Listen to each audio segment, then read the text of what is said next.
2018 жыл пасталарының 6 күн арызына пістің республикада 100 шебіргі әңа жақ түрен. Шитон олығыз илік қызы жақ. Ерткін жылдағызының шеті бала көп. Олардың көбізі перинатальникінді шарық көргін. Пастаға баланың табызы нашыл пастылғының 15 минуты пазының істелі түскін. Асқы сайманды ғапалы түрі чыңтұрыда ұзын тынық күнері арызына 6 олық пазы үз қызы жақ түрен. Пастаға январды 2 епші әжі бұлпарғын. Ерткін жылды пастаға еркі жақты емнік тұрызында үслі январды көргінір. Анна Ептышева анхактар алының. Асықстағы апалы түречің тұрыздар пастағызыны кірбен. Қызыжан көледі де тапқын. Шиті жа шетірі жүрерге маңның манда болза, еркі жа қазық түрен. Екінші балым қыз тоже 4 январьда жүреміз. Біз ақмарис бараға балымға уже ұлық.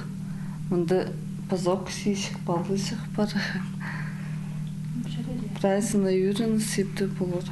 Ерткін жылды асқы сайманды 400 елі палы түрені пішке керілгін.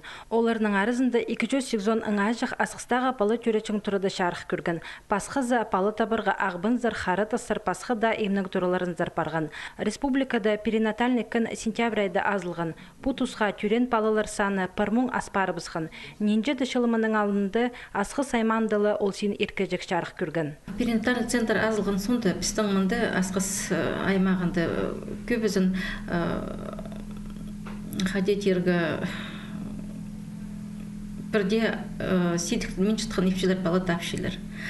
Хайбрелердің ағарығылар бар болзы, сетіктігі бала тапшың немелер болзы, оларды бірайсы біз перинатальный центр азылып севіз.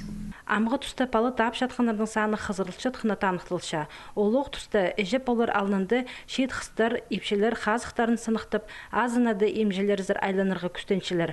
Полғын алы қазық шаз қылғы балы көрергі сақынша.